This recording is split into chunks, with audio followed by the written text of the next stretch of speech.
특별히 뭐 하나 새로운 걸 준비했어요. 뭐요?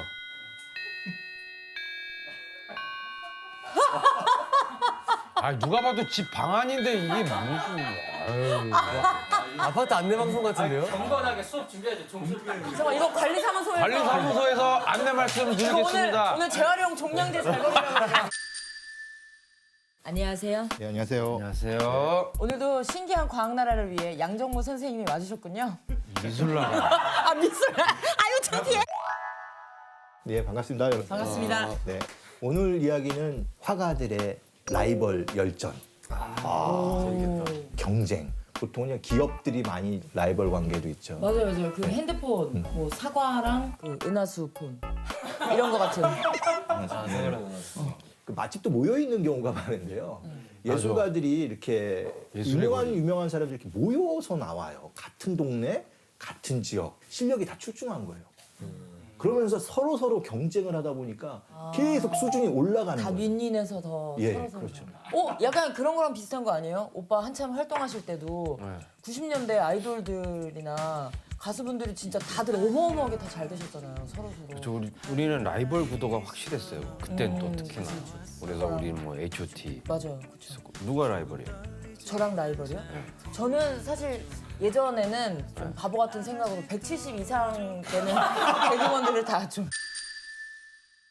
모든 전 세계 오래된 국가들은 다 전설적인 화가들을 다 가지고 있어요. 요게 이제 그리스 버전이 또 있어요. 이 제욱시스라는 화가가 포도를 기가 막히게 잘 그려서 새들이 날라와서 쪼아먹는다라는 거예요. 너무나 리얼한 거예요. 전설인 거죠? 새 불찰이 아닐까요? 불찰이? 근데 이게 역사책에 나오는 거 보면 아 진짜구나. 예, 완전한 허구는 아니었을까. 그 정도로 그림을 잘 그렸다 뭐 이런 거 있는데 근데 여기서 그치는 게 아니라 이게 라이벌이 나와요. 파라시오스라는 화가가 그 정도로 그림을 잘 그려서 새를 속여 나는 사람을 속여 그런 거. 이거 제욱시스가 이 얘기를 듣고 야 네가 그렇게 그림을 잘 그려? 그래서 그 사람 스튜디오에 간 거예요. 그래서 그 그림을 보여줘 그랬더니 네 뒤에 커튼 뒤에 있잖아. 딱 그런 거예요. 그래서 커튼을 열려고 하는 순간 커튼이 그림이었다. 아니 바보들이 다? 정말 제가 안 믿으실 것 같아서 이 그림을 한번 보여드릴게요. 일단 이게 17세기의 이 전설을 아마 듣고 화가가 합니다. 자, 중요한 건 여기에 커튼이 그림이죠. 진짜 사진 같다 근데. 근데 커튼을 이렇게 그려놓고 왜 꽃은 이렇게 대충 그렸대요? 일부러 좀 일부러 커튼 돋보이라고. 그렇죠. 요게 바로 포인트입니다. 살짝 어둡죠, 이쪽이. 정확하게 그리는 것뿐만 아니라 조명 같은 것들을 이용해서 약간의 트릭. 아 진짜 커튼 뒤가 그림인 줄 알고 이게 치려고 하겠다. 네, 그렇죠. 요게 바로 포인트입니다. 화가들끼리 시합. 더 어떻게 보면 잔인하게 갈 수도 있죠. 스승과 제자. 제자가 나보다 더 잘 그려. 스승과 제자가 라이벌이 되는 거. 네. 다빈치. 또 나와요? 또 다빈치. 네, 이런 다 빈치야. 다 보는 얘기가 다. 화가가 되려면은 뭐 지금도 그렇습니다. 꼭 미대 안 가도 돼요. 선생님 밑에 가서 도제가 되는 거예요. 어씨가 되는 거죠. 그 훈련 기간이 있어야 이제. 예, 4년, 5년, 6년을 바닥 청소부터 하다가 물감 개다가 연필 한번 잡으면 이제 슬슬 그림을 그리는 건데요. 맨 마지막에 되면 스승님의 배경이나 이런 쪽을 실제로 그리라고 해요. 조연급 사람들을 그리라고 하는 거죠. 지금 이 그림은 베로키오라는 화가가 예수님이 세례하는 장면을 그렸는데 그 옆에 그 옷을 들고 있는 두 명의 천사가 있어요. 그 중에 하나를 그 자기의 제자로 좀 커가는 다빈치에게 맡겼던 거예요. 아 제자가 다빈치. 예, 그 이전 자세하게 한번 보시면 이 두 전사 중에 한 명을 다빈치가 그렸고 기록에 의하면 이 그림을 딱 본 순간 스승이 너무 좌절을 하셔갖고 붓을 꺾고 다시는 그림을 그리지 않았다라. 이 그림을 보고요? 제자를 못 이긴다라고 생각을 했던 것 같아요. 왼쪽이 더 옷이랑 이런 게 더. 잘 그린 것 같아요.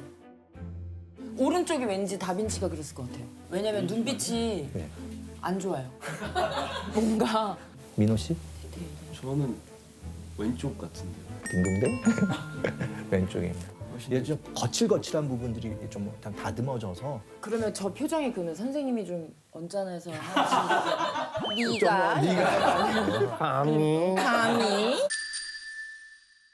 뭐 원탑이다. 진짜 거의 이럴 거라고 생각할 것 같은데 같은 동네에서 그와 비견하는 능력을 보여주는 누구도 미켈란젤로가 있었던 거예요. 사실은 미켈란젤로가 완전한 예술가로서 사람들한테 각인시키는 작품이 너무나 유명한 작품이 다비드상. 예, 거대한 조각이에요. 남성 누드 조각. 이 앞세대부터 있었던 돌이에요. 너무 커갖고 사람들이 조각가가 다루지도 못하는 돌을 미켈란젤로가 깎아갖고 세운 거예요. 세운 것 자체가 경이로워요. 진짜 가서 보시면. 이 미켈란젤로가 무슨 얘기를 하냐면 조각가라는 거는 사람을 만드는 게 아니라 이 돌을 보면 사람이 그 안에 움직이고 있다는 거예요. 그 사람을 해방시켜주는 게 조각가라는 거예요. 비유가 애매한데 예전에 성형외과 원장님들이 보면 지금 도현 씨 안에 뭐 누구 배우가 하나 있다가 내가 그걸 턱 치고 뭐 치고 올리고 뭐 깎고 해서 만들어주겠다 막 그런 원장님 분들이 계셨어요. 안에 있어. 그래 무슨 얘기하잖아. 너 얼굴 안에 있어. 뭐 이렇게 성형외과 얘기하잖아. 원장님은 미켈란젤로의 후예군요. 네. 율리우스 이사라는 교황이 이 미켈란젤로의 전 재능을 알아보고 여러 가지 프로젝트를 맡겨요. 그러다가 이제 가장 중요한 프로젝트를 하나 맡기는데 그게 바로 시스티나 예배당이라는 거대한 교황의 전용 예배당의 천정에 그림을 그리라는 거예요. 근데 미켈란젤로가 이거는 일종의 자기를 뭐 위기에 빠뜨리는 모함이라고 생각을 해요. 왜요? 너무나 거대한 프로젝트.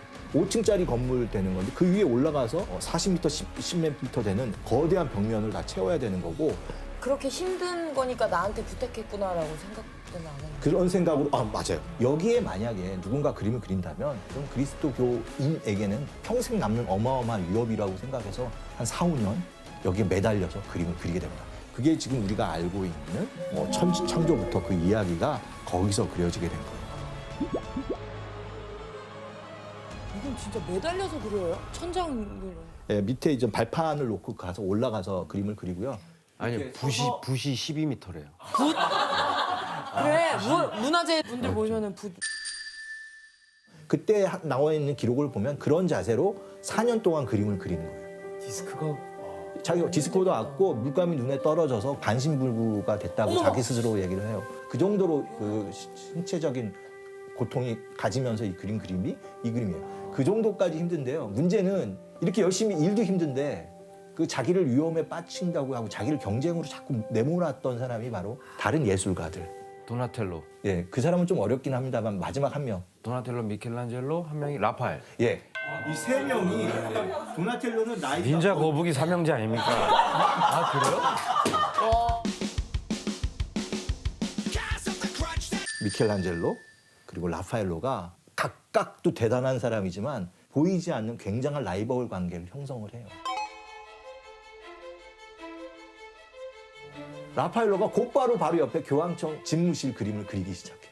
라파엘로가 그린 그림이 그 유명한 아테네 학당입니다. 이때가.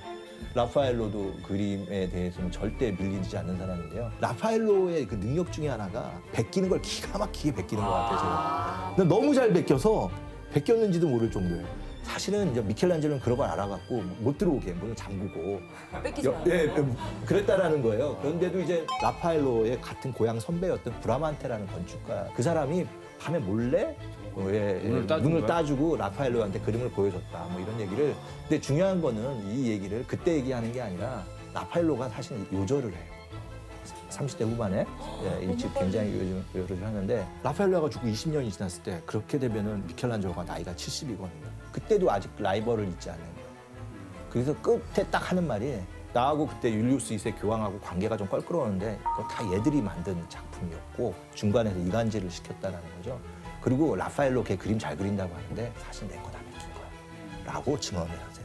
굉장히 자기한테는 힘들었던 것 같아요. 근데 사실은 라이벌 관계가 재능이 있는 화가들끼리 보여주는 이런 거지만 여기서 이 진정한 승자는 결국 교황이에요. 교황.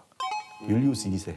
재능 있는 화가들을 그냥 편안하게 하는 게 아니라 둘이 이렇게 무대에 올려갖고 서로 고통하면서 쥐어짜면서 최대치를 얻는 사람이니까 진정한 승자는 최고의 어떻게 보면 기획자였던 거고. 야, 재밌다. 피카소 어떠세요? 피카소. 피카소 어떠세요? 피카소. 피카소는 들어본 것 같아요. 예. 아까 우리가 얘기했던 미켈란젤로나 레오나르도 다빈치가 누렸던 그 엄청난 그 화가로서의 어떤 명예를 누른 그런 작가라고 할 수가 있는데요. 살면서 누렸던. 뭐 피카소 하면 큐빅이면 피카소인데요. 진짜 모든 그림이 큐빅 형태. 문제는 이게 원조는 또 다르다라는 거. 친구가 먼저 한 거예요. 네. 예, 이게 브라크가 그린 유명한 최초의 큐비즘 이거 작품이고요. 파파야 아니에요? 예. 그리고 이제 무슨 평가를 그 당시 평론가들한테 많이 그립이 아니라 큐빅이다. 이게 지금은 큐비즘이 좋은 것 같고 뭔가 20세기의 기계미학, 규칙성과 어떻게 보면 엄격한 기계의 에너지를 담아냈다라고 하지만 그 당시에 보면 이게 그림이야? 사각형 쪼가리 집어넣은 거지? 라고 지금 폄하한 얘기예요. 이 그림은 결국 전시가 안 됐고 그 화상이 그 대신 이걸 알아보고 전시를 조그맣게 해준 건데 그때 피카소가 본 거죠. 그리고 둘이 그리고 전 제일 좋은 건 친구가 돼요. 지척에 스튜디오가 있었고 그래서 이제 그 다음부터는 거의 협업을 하는데요. 예, 미술 이론가들한테 가장 고통스러운 건 두 사람 그림을 누가 그렸는지 찾는 거예요. 누가 누군지 모르는 시간이 오게 된 이건 겁니다. 그냥 한 그림 같은데요? 예, 이게 뭐예요? 예, 이게 이제 시험 문제 나오면 근데 이게 뭘 그리신 거지? 이게 사람이에요. 아니 어디? 이게 이제 포르투갈 사람이라는 거고 이거 소녀, 나의 소녀를. 어머 진짜 어머. 자세히 보통 보시면 그림이 아니에요? 돼지발이요? 사람의 모습 같은 거 형상을 분해해 갖고 재조직하는 것이죠. 진짜 같이 협업한 시대라고 보셔야겠죠. 그래서 되게 재밌었을 것 같아요. 이 당시에 둘이 그렇게 친구가 돼서 네. 서로 이제 막 연구하고 이것저것 시도해보고 같은 뭐 화실에서 막 이렇게 해보는 그 모습이 뭔가 그래서, 상상이 되면서 예. 너무 재밌었을 것 같아요. 이게 그러니까 둘 다 82년생이거든요. 1800. 아 1800. 8일년 내 또래인가 했네. 나 순간 보러 갈 뻔했어. 한번 만나보려고. 이 둘이 아마 진짜 30대 그 젊은 청년 둘이서 아마 협업을 하고 일종의 경쟁도 하면서 이렇게 그림이 바뀌어졌는데 그래도 브라크도 되게 유명하고 잘 된 화가인 거죠? 예. 그런데 이전 세상에 억울한 게 브라크는 거의 물론 전문가들은 알겠지만 대부분 사람들은 기억 못하고 그렇죠. 피카소를 더 예, 많이 알잖아요. 피카소가 모든 이 어떻게 보면 그걸 다 가져가더라고요. 아 이름도 멋있어 피카소는. 피카소 이름 그냥 미술 이름 같아. 이름도. 브라크는 이 그림이 이후에는 좀 더 뭐 조금 이제 어떻게 보면 더 변화가 없었고 피카소의 위대함이라는 거 이 다음에도 계속 그림들이 바뀌어 나가면서 현대 미술의 모든 영광과 권위를 다 누리는 그런 화가가 되어버린 거죠. 또 뭔가 독창성으로 이렇게 앞서가는 사람들은 다 대부분 인정 못 받았던 것 같아요. 누군가를 그걸 흡수해가지고 뭔가 하면 잘 되고.